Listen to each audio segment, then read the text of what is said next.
Seja muito bem-vindo a mais um episódio do CBCD Cast, o podcast do Colégio Brasileiro de Cirurgia Digestiva. Aqui o nosso propósito é valorizar a cirurgia digestiva brasileira, compartilhando conhecimento e aproximar cirurgiões de todo o Brasil. Eu sou a doutora Michele, cirurgiã titulada especialista pelo CBCD, estou aqui com o Dr. Osmo. Nós estamos nessa edição especial, da SBAD aqui em São Paulo e atualmente eu sou o diretor de comunicação do CBCD e sou membro titular do Colégio Brasileiro de Cirurgia Digestiva.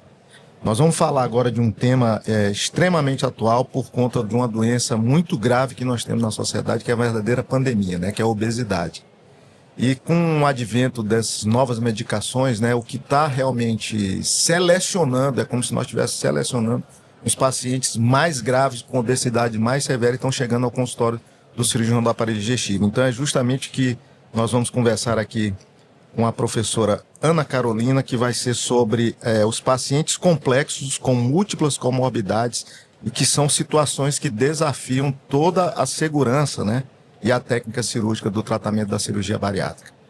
Então recebemos minha amiga, convidada de hoje, doutora Ana Carolina, cirurgiã do aparelho digestivo pelo HC USP, professora auxiliar do Departamento de Cirurgia da Universidade Federal do Rio Grande do Norte, diretora científica da Sociedade Brasileira de Cirurgia Bariátrica e Metabólica, e é uma cirurgiã bariátrica de excelência reconhecida nacionalmente pelo manejo de paciente de alto risco. Muito bem-vinda, Ana. Bom, eu que agradeço, Michele, Osmo, toda a diretoria do CBCD, o convite, a oportunidade de estar aqui. Eu achei uma iniciativa muito boa, Até a gente estar no congresso, aproveitar para atualizar os assuntos. Como o Osmo falou, a obesidade é uma pandemia, E com o perfil não só da questão dos medicamentos, mas o perfil da evolução natural da doença mesmo.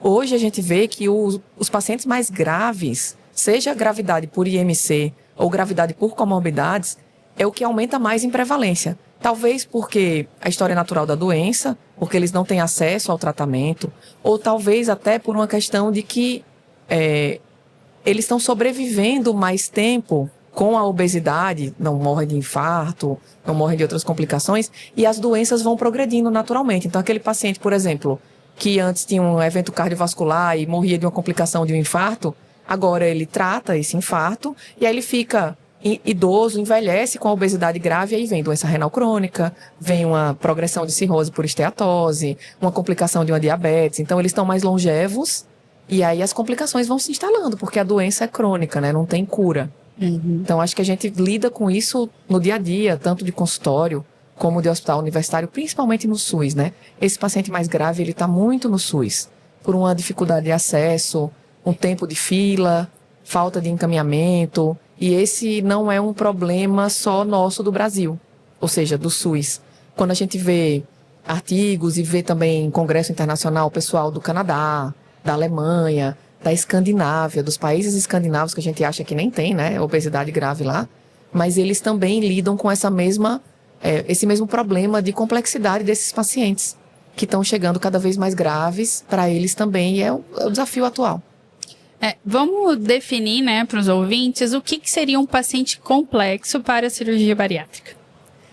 Então, assim, esse é um tema, dá um congresso só disso, Sim. Eu acho que a classificação mais tradicional de gravidade da obesidade é o IMC. Então, existe o IMC obesidade classe 1, 2 e 3. O classe 3 é o IMC acima de 40.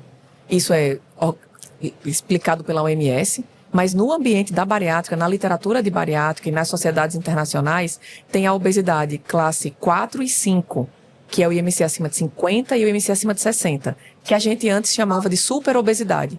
E hoje, até por uma questão de estigma, a gente evita essa terminologia. Então, assim como no estadiamento de câncer, tinha 1, 2 e 3, as classes do IMC, então classe 4 e classe 5.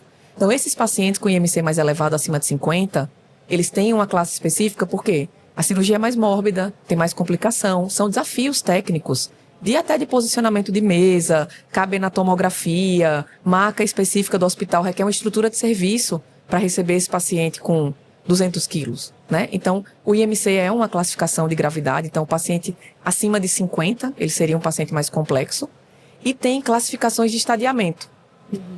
Tem dois principais. Um é o estadiamento de King's, que é do King's College, da Inglaterra, mas ele nunca emplacou muito no mundo, ele sempre ficou meio na Inglaterra.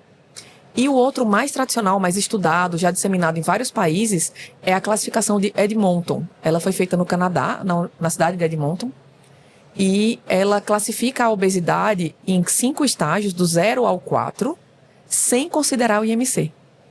Isso é muito assim. Só as comorbidades. Só as comorbidades. Isso foi uma mudança de paradigma muito grande. Eles publicaram isso em 2009 e progressivamente foi sendo estudada em lugares que têm saúde pública, Canadá, Alemanha, Austrália, no Brasil. Então, é o estadiamento mais estudado. E aí, o que é o Edmonton 2, por exemplo? O Edmonton 2 é um paciente que requer tratamento médico para aquela doença. Então, por exemplo, um paciente que tem diabetes toma remédio. Ele é um Edmonton 2.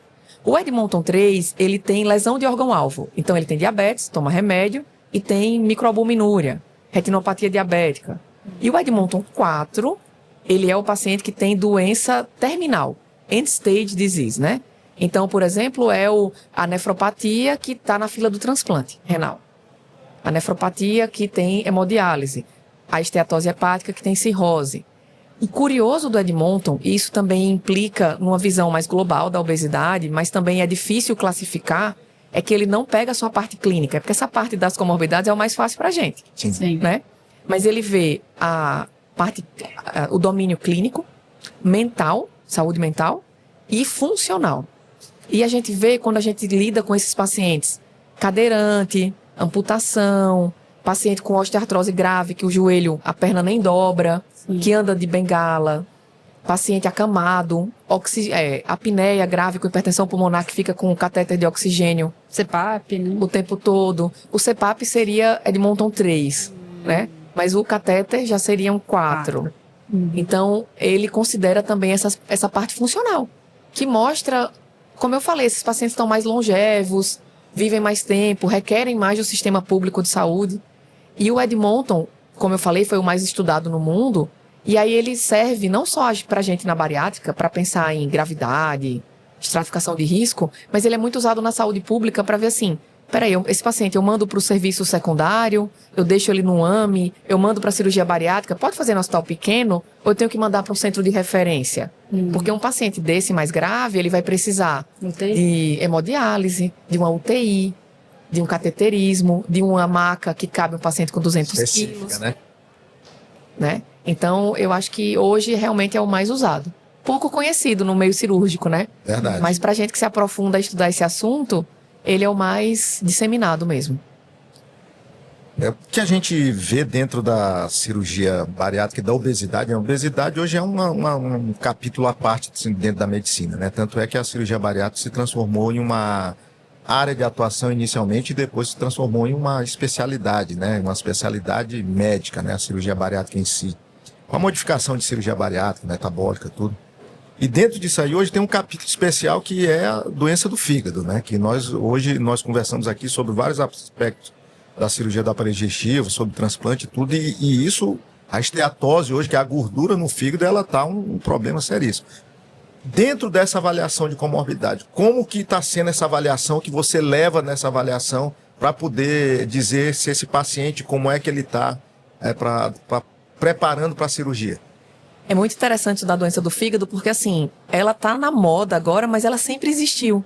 Só que ela era subavaliada, subdiagnosticada, era menosprezada como uma coisa assim, gordurinha no fígado ali, não dá nada, né? E começou a crescer as complicações, né? Tanto tem serviço hoje que o maior volume de transplante é por esteatose hepática, né?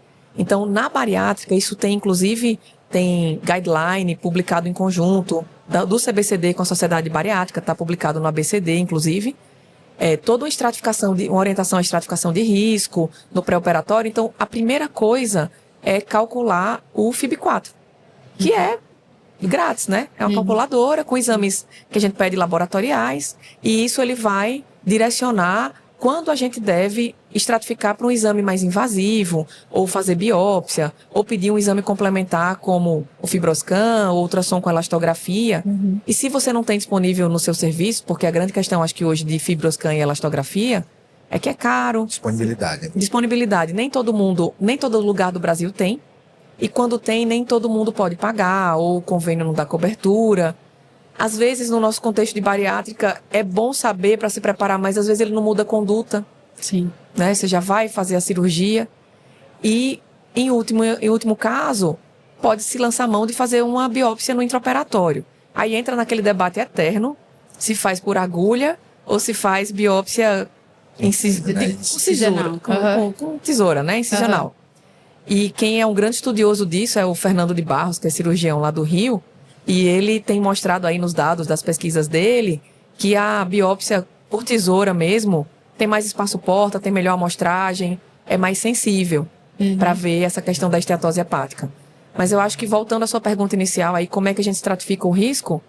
É FIB4, ultrassom simples, e baseado nisso, se surge, por exemplo, hipertensão portal no ultrassom, aí você já vai e progride para fazer um Doppler, para fazer uma avaliação mais detalhada, para calcular o child, para se preparar, porque hoje eu acho que com o que a gente tem de conhecimento da doença, exames não invasivos que você consegue estratificar no pré-operatório, não dá para a gente entrar na barriga para operar e se deparar com aquele fígado de cirrose. Sim. A gente não pode mais ser pego de surpresa. Sim. Porque qual a implicação disso? Eu estou entrando para operar um paciente que é mais complicável, que tem um risco maior, que às vezes eu combinei com ele pela diabetes, pelo IMC, de fazer um bypass, de fazer outra técnica derivativa.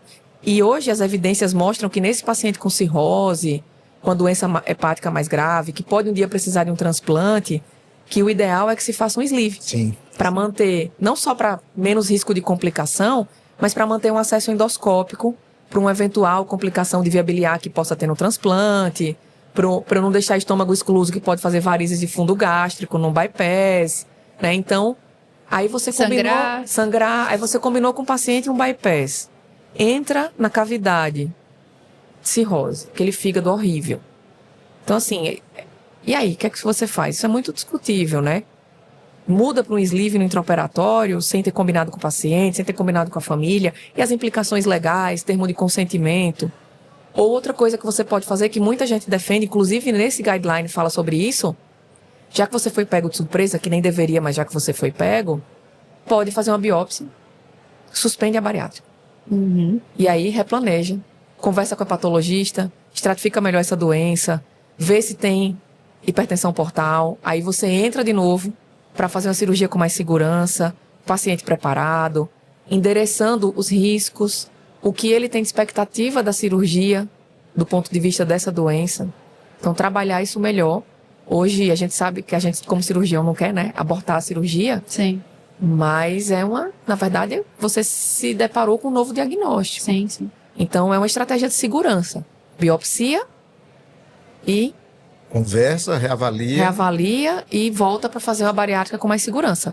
Pode ser uma estratégia também. Não é uma cirurgia oncológica que tem que, né, ou sair de qualquer maneira, e você tem que mudar o planejamento, né? Eu já tive, não bariátrica, mas refluxo. O paciente tinha levado um tiro há muitos anos. Ele tinha um refluxo bem comprovado, indicação. A hora que eu passei o vídeo, tudo grudado. Eu falei, eu não vou submeter o paciente de refluxo, uma doença benigna, né, no meio do caminho sangrar, né, eu ter que converter um refluxo, né, então eu abortei, conversei com a família, então a gente não pode ter vergonha disso, né, Ana, de jeito nenhum, a gente tem que fazer o melhor pro paciente. Exatamente, é isso que eu ia falar. Nesse perfil de paciente complexo, seja por IMC ou seja pelas comorbidades, o principal objetivo da bariátrica é trabalhar na segurança.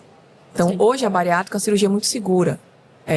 A chance de complicação grave num paciente habitual, né, não nesse perfil complexo, é menos que 5% de uma complicação grave. Na verdade, em grandes centros de referência, é menos que 1%. Chega a 0,5% a chance de ter fístula, sangramento, uma complicação cirúrgica grave. Quer dizer, um perfil que a gente nem imaginava 20 anos atrás, né? Eu acho que até por isso a gente consegue hoje operar esse perfil de paciente. Porque 20 anos atrás não existia. Ele não conseguia nem ser elegível. Ele não era elegível, exato. Então, a gente consegue operar esse perfil mais grave porque a cirurgia é muito segura, muito padronizada, laparoscópica, paciente bem preparado, equipe multidisciplinar. Quando você tem um paciente encaminhado de outra especialidade, alinhar bem isso. Então, você não pode pecar em perder na segurança. Porque se ele tem uma complicação ele não vai usufruir tão bem dos benefícios que a bariátrica oferece a longo prazo, de melhorar as comorbidades, melhorar a qualidade de vida, aumentar a sobrevida, diminuir risco de infarto, de AVC, de câncer, enfim. Ele tem que ter um bom pós-operatório precoce primeiro, né? E o CHAD-B? Ele ainda é uma contraindicação relativa? Como que funciona usando o CHAD de classificação? Na prática, ainda é uma contraindicação relativa. Tem alguns serviços que, por exemplo, a Cleveland Clinic opera esse perfil de paciente, eles defendem fazer TIPS e com 6 meses reavaliar e se virou CHAD-A, faz a bariátrica. Mas, assim, isso de operar o paciente hepatopata de bariátrica virou quase uma sub-especialidade, né? Tem, inclusive, crescido muito com os serviços que tem o transplante de fígado muito alinhado à bariátrica. Hoje em dia, eles fazem bariátrica simultânea ao transplante. Tem, aqui no Brasil, tem no Rio de Janeiro, eles publicaram essa casuística, mas tem na Inglaterra, nos Estados Unidos, fazendo junto com o transplante. Então, realmente, assim, é um universo à parte. Não façam isso em casa, né? Tem que ser em serviços de referência, com UTI específica, com hepatologista, tudo. Mas o CHAD-B ainda é uma contraindicação relativa e o ideal é que faça alguma coisa para tentar regredir o estadiamento da hepatopatia desse paciente. Ótimo. Eu tô vendo aqui que eu passei um pouco aqui a pergunta, né? Eu entrei na parte do fígado. Eu queria voltar aqui na parte da disfunção renal, porque depois que teve a fibrose no fígado, ele consegue reverter um pouco de função, mas a fibrose é irreversível, né? Mas parece que no rim, depois que ele desenvolveu um certo grau de lesão glomerular, a cirurgia bariátrica ela consegue resgatar esse paciente, não é isso? Antes de entrar no rim, acho que é importante esse ponto que você falou. Curiosamente, a gente tem aquela imagem de que o paciente com doença hepática, ele morre do fígado. E ele não morre do fígado, ele morre do coração. Então, esse paciente, ele morre de infarto e AVC. E, como eu falei, o grupo da Cleveland Clinic foi quem mais estudou isso, e eles têm uma publicação muito robusta, mostrando o impacto da bariátrica em diminuir desfecho cardiovascular no paciente hepatopata. Então, como você falou, a fibrose é uma doença instalada, não vai curar o fígado. Você diminui progressão, diminui a evolução natural para a cirrose, mas o principal é que diminuiu, assim, 40%, eu não lembro o número exato agora, mas tipo, 40% a chance desse paciente ter um desfecho cardiovascular adverso, né, infarto, AVC, ou morrer disso. Então, realmente, é muito significante nesse paciente com hepatopatia, com fibrose já instalada, né? Mas, agora voltando ao rim. Na doença renal, acho que tem 3 aspectos aí importantes. E foi até meu tema da aula aqui na SBAD, né? Primeiro, no paciente com a doença renal inicial. Então, a cirurgia bariátrica como renoproteção. Então, no paciente que não tem doença renal, mas tem diabetes e hipertensão, a cirurgia bariátrica evita que aconteça o desenvolvimento da doença renal. Com o paciente com a doença renal inicial, ele faz o downgrade disso, né? Ele reverte a doença renal. Por exemplo, tem uma microalbuminúria com diabetes, isso é mais estudado no bypass. Faz o bypass, reverte a microalbuminúria, então recupera a função renal. E no paciente com a doença renal estágio final, ou seja, hemodiálise, candidato a transplante, não vai regredir a doença, porque ela já está doença renal em estágio final. Mas qual a grande vantagem desse paciente? Diminui complicação da hemodiálise e dá acesso a esse paciente fazer um transplante renal. Porque as equipes de transplante renal, eles têm como uma contraindicação relativa o paciente obeso mórbido. Então, eles não querem transplantar IMC acima de 40, em alguns serviços até 35. Por questão de segurança, não é o desfecho do transplante, do rim transplantado. É que a cirurgia complica mais, tem mais infecção, descência de parede, descompensa diabetes. Então, tem se defendido muito fazer a bariátrica pré-transplante, e os nefrologistas, nesse sentido, eles são realmente, assim, uma especialidade clínica bem cirúrgica, né? Como eles são acostumados a lidar com o transplante, para eles a bariátrica é uma cirurgia super tranquila. Então, para eles, assim, é um pós-operatório liso, não vai nem para UTI. Totalmente diferente. Então, eles encaram que o transplante é muito mais invasivo que a bariátrica, eles indicam com segurança, e além desse benefício de diminuir risco de infecção de ferida, de se tornar elegível para o transplante do ponto de vista técnico, é um paciente que vai com a diabetes controlado, às vezes até em remissão, que ele vai com a hipertensão mais controlada. Então, ele vai mais manejável para o pós-operatório das comorbidades clínicas também. Porque geralmente o paciente com nefropatia avançada que vai transplantar, ou é por hipertensão ou diabetes. Sim. Então, ele não só perde peso e melhora, né? Cirurgicamente, mas ele fica mais controlado do ponto de vista clínico. É bom para todo mundo, é bom para a gente, bom para o paciente, bom para o transplantador, né? Eu sou da equipe do transplante renal lá de Cuiabá, né? E eu falo isso, realmente, esses dias a gente fez um interviews, o paciente receptor era um IMC ali, seu 35, né? Deu um trabalho. Aí as outras que eram o IMC melhor, foi muito mais tranquilo. Mas aí que você falou, né? Até as causas da insuficiência renal, a bariátrica vai, né? Vai tratar e já vai compensar o paciente, né? E teria preferência por sleeve, bypass, ou vai depender do paciente, no paciente renal crônico? Então, aí entra a questão da doença grave, né? No paciente que tem doença renal crônica lá, estágio inicial, meio que nas evidências, a gente vê isso na prática, tanto faz, rotina do serviço, siga as indicações habituais de escolha de técnica, né? Preferindo bypass quando é refluxo, quando é diabetes mais grave, sleeve com IMCs menores. Mas no paciente grave, ou seja, o paciente hemodiálise, fila de transplante, a preferência é por sleeve. Não tanto pensando que tinha antigamente a questão de absorção de imunossupressor, né? Que é uma preocupação quando a gente faz o bypass. Mas pensando nas complicações mesmo, complicação perioperatória. Técnica, né? Técnica, tempo cirúrgico, segurança, menos risco de sangramento, menos risco de desidratação no pós-operatório. Então, o sleeve, tanto no renal como no paciente com doença do fígado também já avançada com cirrose, é a preferência por uma questão de segurança. Se eu estou operando, se hoje a gente consegue operar um paciente com obesidade, com comorbidade muito grave, paciente com hipertensão pulmonar, uso de oxigênio, paciente renal crônico, dialítico, paciente fila de transplante hepático com cirrose, enfim, uma série de outras, paciente idoso com 70 anos, a prioridade nesse público, nesse grupo de pacientes é sempre segurança. Sim. Sempre segurança. É um paciente delicado, né? Frágil, como disse o doutor Antônio. O que a gente pode, fazendo aqui uma inter-relação naquele trabalho do professor Pores, né? Que aquele trabalho é fantástico, né? Que foi um trabalho que abriu luz a muita coisa do que a gente vê sendo feito hoje em dia, porque ele não explicou, mas ele levantou uma dúvida dizendo justamente que não era o peso que resolvia o diabetes. Né? É exatamente isso. Que ali ele começou a jogar luz sobre os efeitos incretinos realmente de cirurgia bariátrica. Essa recuperação da parte renal, porque é uma doença que está cada vez mais essa associação diabetes, obesidade, tudo, é o diabetes, né? É o quê? É um efeito incretino também? É efeito hormonal? O que é?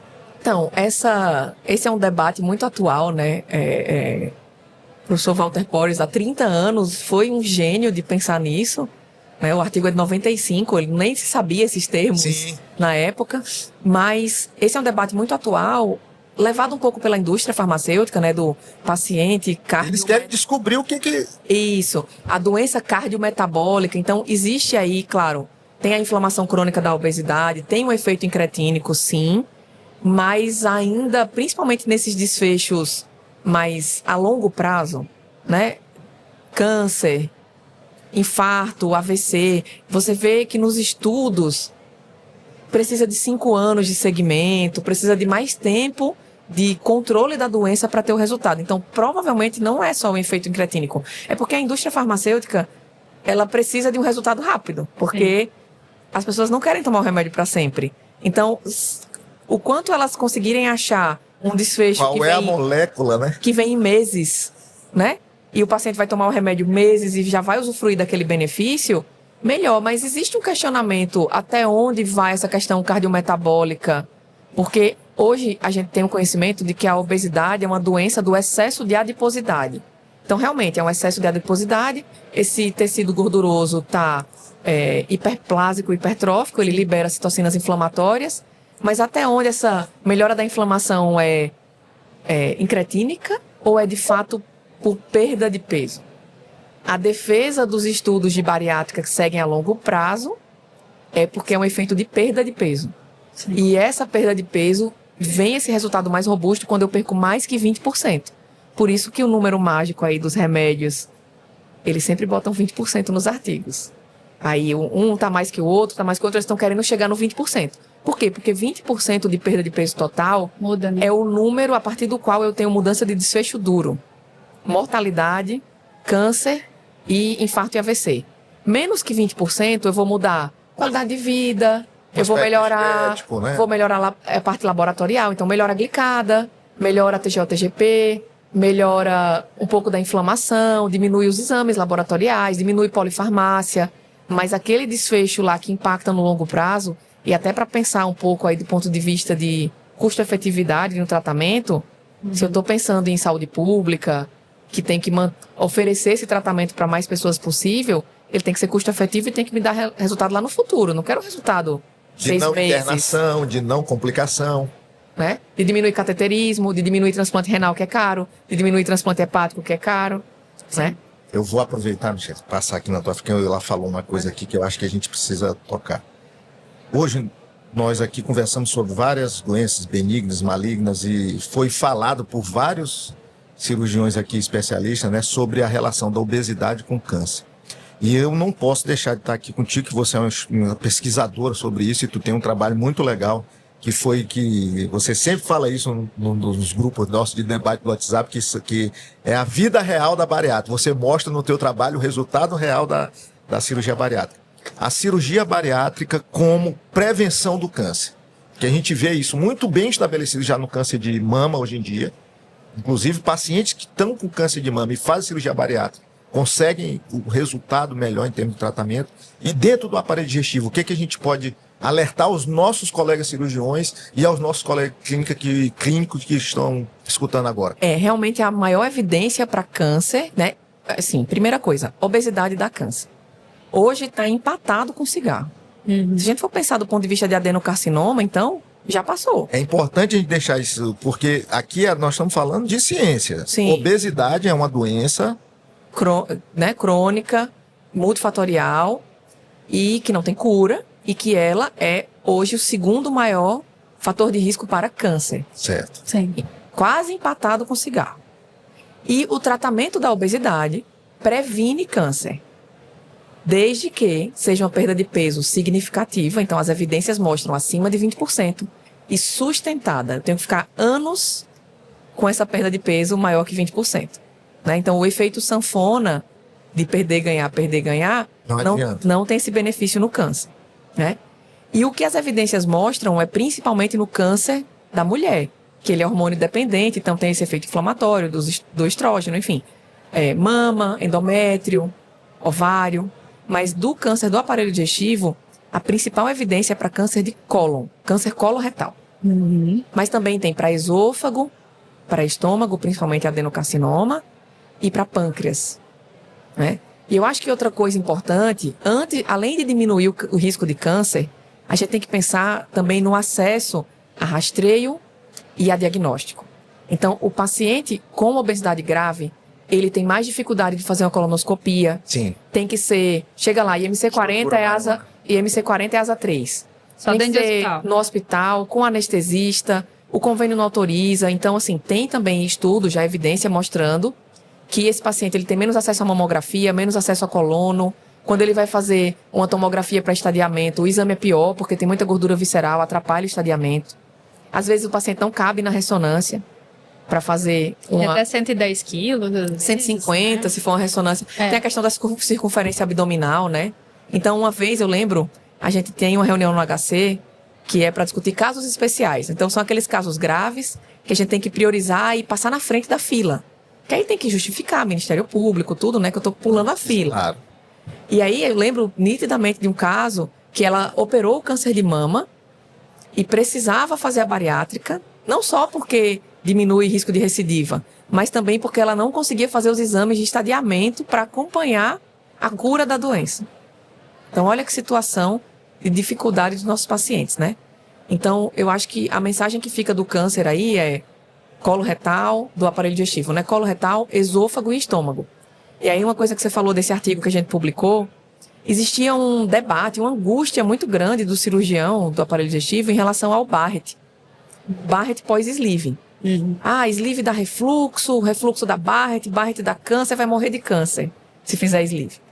E aí, no meio dessa dúvida, logo naquela época que cresceu o volume de sleeve, saiu um artigo italiano, multicêntrico, com uma casuística pequena, tipo 100 pacientes, 20 de cada serviço, falando 17% de Barrett. Aí todo mundo enlouqueceu. 17%. Uma casuística nunca vista na literatura, né? E aí vem todos os vieses do estudo.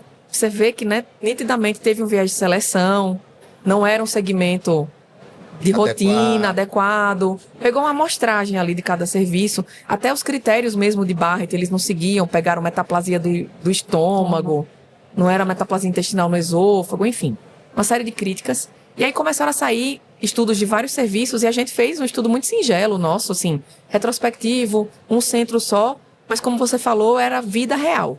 Todos os pacientes que seguiam no ambulatório com mais de 5 anos, ou seja, longo prazo, que a gente pedia endoscopia de rotina.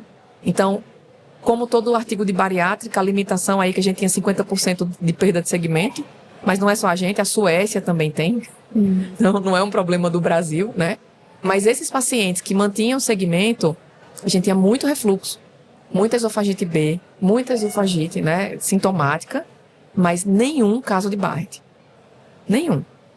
Que conseguiu dar uma tranquilidade para poder escolher a técnica. E começou também depois a sair na literatura, por exemplo, o Sleeve Pass, que é o trial mais famoso de comparar Sleeve com bypass, 10 anos de segmento, incidência baixa, menos que 4% de Barrett, igual no Sleeve Bypass. Ou seja, provavelmente não é a técnica. Foram os anos de obesidade, de exposição, de refluxo biliar, que aquele paciente teve a vida inteira.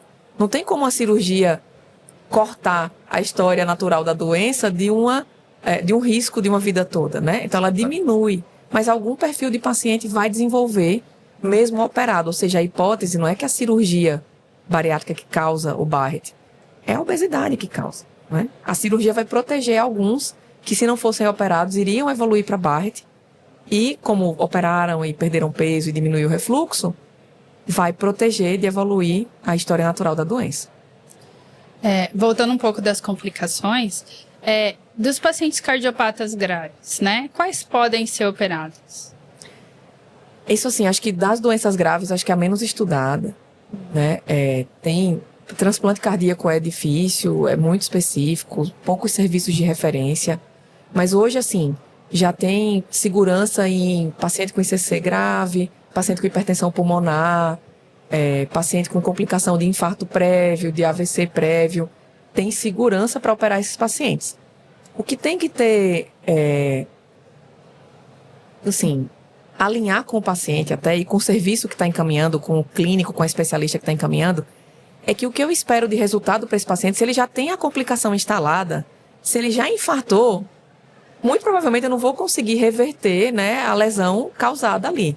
Talvez eu consiga diminuir um novo infarto, muito provavelmente vai diminuir polifarmácia, diminuir risco de uma nova complicação de mortalidade por isso. Sim. Mas, de novo, é o mesmo perfil das outras doenças. Desde que bem avaliado, bem preparado, no serviço de referência, com UTI cardiológica, bem acompanhado pelo clínico, esse paciente tem benefício também com a bariátrica. O que a gente tem que alinhar é, assim, o que é que se espera de resultado?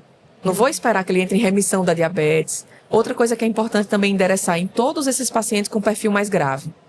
Eles têm bom resultado de perda de peso, né? Hoje a gente considera sucesso da cirurgia bariátrica perder mais que 20% da perda de peso total. Mas a média de resultado da bariátrica é mais de 30% de perda de peso. A gente tem evitado usar aquele conceito de perda do excesso. A perda do excesso de peso, no denominador desse cálculo, eu tenho o IMC 25, que é o peso ideal. Sim. Então, se eu opero um paciente com IMC 60, se eu opero uma pessoa com 70 anos... Vai dar um erro de cálculo, sempre. Quem disse que a meta dessa pessoa para dizer que a cirurgia teve sucesso é chegar no IMC abaixo de 25? Não tem respaldo nenhum. E eu queria uma expectativa irreal. Então, nesses pacientes muito graves, eu não posso esperar que eu já estou operando um paciente com uma doença grave instalada, com complicação de órgão-alvo, muitas vezes idoso, muitas vezes mulher na menopausa, que ela vai perder igual a menina de 30 anos, né? Então, assim, tem que também alinhar essas expectativas. Então, esse paciente cardiopata mais grave, paciente em hemodiálise, com esteatose grave, com cirrose, consegue perder mais que 20%, isso tem bastante evidência na literatura, mas eu não espero perder igual uma pessoa que não tem tanta complicação, tanto histórico de obesidade aí de uma vida inteira. Então, acho que isso é importante também alinhar com esse paciente, com a família, com o paciente e com o clínico que está encaminhando, que às vezes ele pensa assim, não, vai fazer a bariátrica, vai parar de tomar remédio, vai resolver tudo. E não é bem assim, né? Com certeza, né? Professora Ana, um dos objetivos desse projeto, que é o CBCDcast, é justamente contrapor muitas notícias que a gente vê disseminadas nas redes sociais, em tudo, que não condizem com a verdade científica. E a cirurgia do aparelho digestivo hoje é uma especialidade que no Brasil começou aí desde a década de 80, certificada e tudo. E nós não podemos perder essa oportunidade. Você aqui, que é um especialista na área, trabalha em um grande centro lá da região Nordeste, lá em Natal, não é isso? Teve sua formação aqui no Sudeste. Hoje nós sabemos que nós operamos menos de 1% dos pacientes que precisam de cirurgia bariátrica.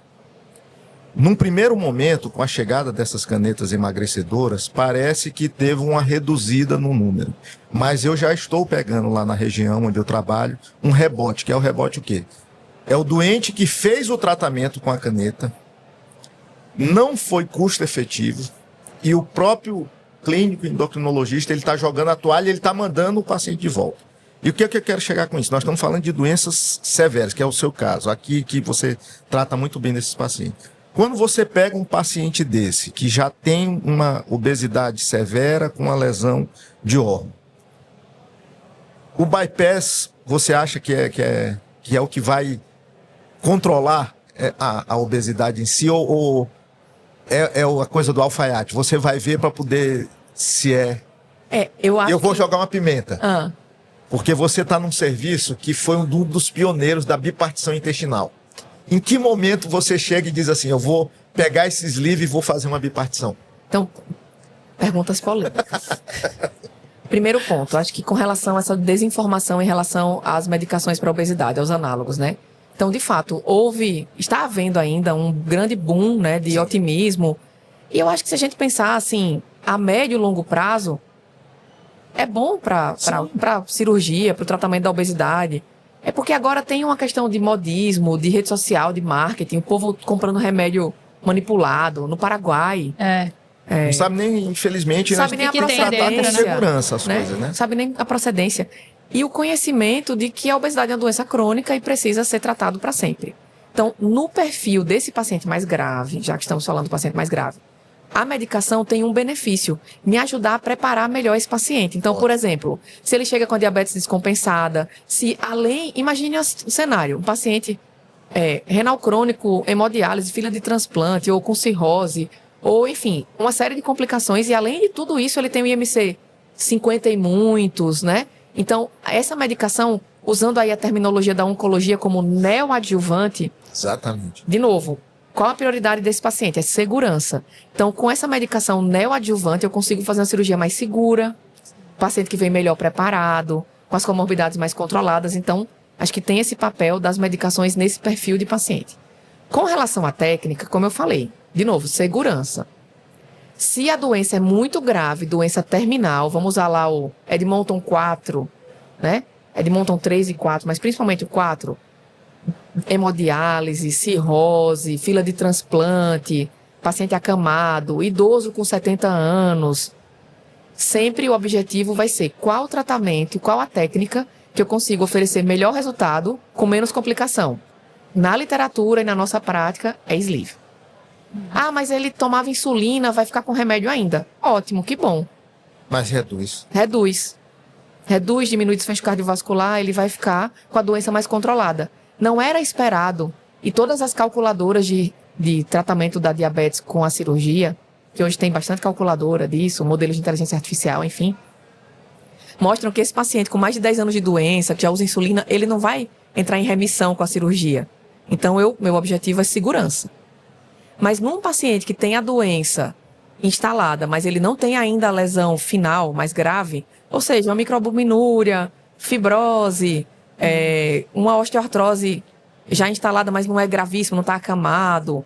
Paciente que aguenta, digamos assim, uma cirurgia que possa ter um risco maior de complicação. Aí eu posso escolher a técnica da minha preferência.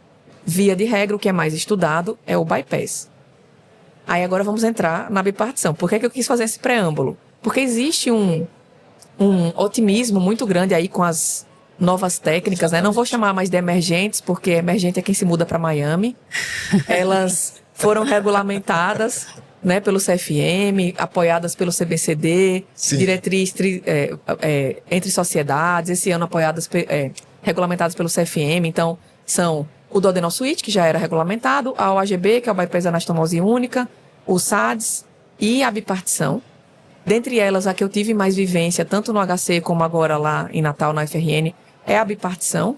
E essas cirurgias, fora de centros de referência, em mãos experientes, que já lidam com essa cirurgia há mais tempo, elas despontam aí, devem ser estudadas e, vamos pensar assim, alguém quer começar a fazer? Primeiro, treine, acompanhe com quem já faz, requer uma padronização técnica, né? Não existe panaceia na obesidade aí de cirurgia 100% de resultado, 0% de complicação, isso não existe, isso só no Instagram. E pondere essa técnica para um paciente com IMC mais elevado, ou seja, como eu falei lá no começo, obesidade grau 4, grau 5, IMC acima de 50, acima de 60, porque ou uma diabetes muito grave. Aquela diabetes que não tem tanta lesão de órgão-alvo, mas que tem... Dificílima. Às vezes a gente vê no SUS paciente que toma 100 unidades de insulina. Sim. 100 mais unidades. o hipoglicemia antiviral. Isso, então assim, uma doença muito grave, muito metabólica, porque a cirurgia ileal, né? Vou falar genericamente como todas, mas bipartição é que a gente tem mais vivência, ela oferece sim uma perda de peso mais significativa que o bypass. Na literatura já tem estudo francês, tem trial francês sobre isso, tem estudo retrospectivo lá da UFRN também. O bypass perde em média 30%, a bipartição perde em média 40%. Então, num paciente com IMC 50, 60, eu vou conseguir ter uma perda de peso maior, desde que eu não tenha complicações nutricionais. Então, assim, a bipartição pode ter mais complicação nutricional do que o bypass. Ninguém sabe ao certo, porque não tem tanta publicação. Alguns estudos têm pouco segmento, 2 anos só, e a gente sabe que essas cirurgias, a exemplo do que aconteceu com o duodenosuíte, vem lá com 5, 10, 20 anos. Então, eu preciso estar num serviço que eu tenha segmento. Mas o fato é, o que é que a gente tem hoje de números, evidências? Dentre as cirurgias ileais, a bipartição parece ser a mais segura. Por quê? Ela tem sido a mais padronizada e ensinada no Brasil. Ela mantém duplo acesso, né? Duplo bipartição por isso, porque ela mantém acesso duodenal e mantém a anastomose. Então, existe alguma coisa que passa para o duodeno, mas principalmente, se, digamos, eventualmente esse paciente tiver uma desnutrição, eu consigo nutrir com enteral, com a sonda no duodeno. Não preciso parenteral, ou seja, ele é mais fácil de nutrir, menos caro. E se mesmo com a enteral eu não consiga reverter essa desnutrição, eu consigo com uma cirurgia rápida, de baixo custo, porque usa 2 cargas só, ressecar essa alça alimentar, que hoje em dia é curta, tem essa alça, né, a gastroíleo, que a gente chama, tem 50 centímetros, geralmente. Ou seja, eu resseco um pouco o intestino para transformar essa cirurgia num sleeve. Eu tive, esse ano já, alguns casos, poucos, mas que a gente precisou fazer. Mas se fosse as outras técnicas ileais, o que é que a gente ia fazer de acesso? Ia ter que fazer uma parenteral, fazer um monte de anastomose para reverter essa cirurgia. Então, dentre as ileais, sim, primeira coisa, sleeve e bypass ainda são as cirurgias padrão ouro, que tem mais estudo para o paciente habitual. Carro-chefe, né? Carro-chefe. Evidência, guideline, etc, etc. As cirurgias ileais despontam aí principalmente no paciente com IMC mais elevado ou com um perfil metabólico muito mais grave. Severo.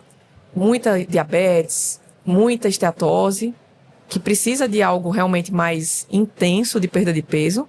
E dentre as ileais, a minha impressão aí, nível de evidência né, opinião de especialista, a minha impressão é que a bipartição é a mais segura do ponto de vista de padronização técnica, porque aqui está sendo mais disseminada e ensinada no Brasil, dentro de programas de residência, inclusive, de SUS, de serviços, né, de protocolos de pesquisa, etc.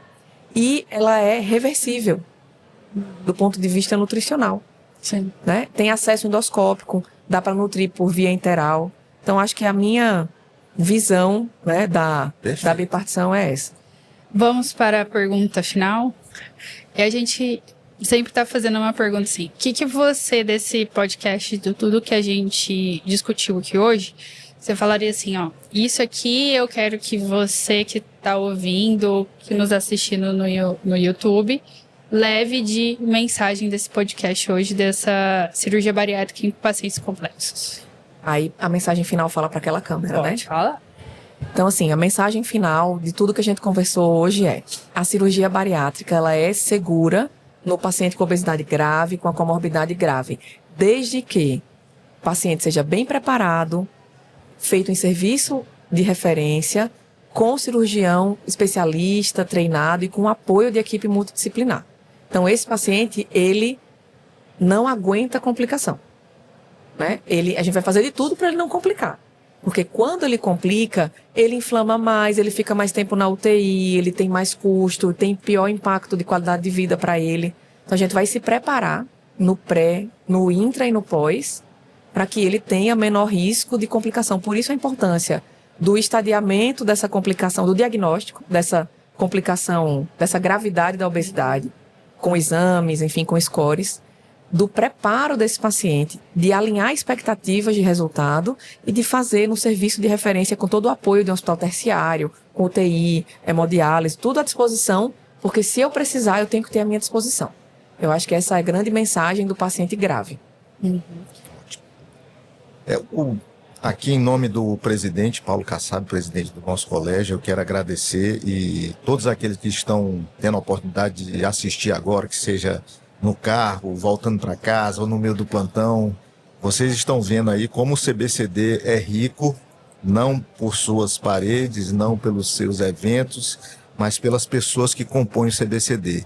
E para nós é uma honra tê-la dentro dos quadros do CBCD como uma membro titular, tá certo? E ficamos muito felizes de você poder entregar para a gente conhecimentos tão atuais, tão verdadeiros em relação a uma doença tão prevalente. Muito obrigado, professora Ana Carolina. Ana, muito obrigada pela presença. Ficamos muito felizes de toda a contribuição. Eu que agradeço, foi ótimas perguntas, assim, fiquei meio encurralada no final, né? Com a pergunta da bipartição. Mas eu acho que é isso, assim, hoje a gente tem, né, evidência, tem literatura, tem chancela do CFM, então tem que avançar nesse sentido. Sim. E tem que levar essa disseminação de conhecimento, né, seja através de congresso, artigo, podcast. Hoje a gente sabe que tem esse fácil acesso, né, para que mais colegas levem segurança da cirurgia bariátrica para os pacientes. Obrigada. Muito obrigada. E você que nos ouve, continue acompanhando os próximos episódios. Vamos receber cirurgiões de referência de todo o Brasil para discutir temas atuais, técnica, experiência e desafio da nossa prática. Você que é cirurgião e tem interesse em se associar ao CBCD, entre no site cbcd.org.br e nos siga no Instagram, CBCD Digestivo. Até o próximo episódio. Tchau.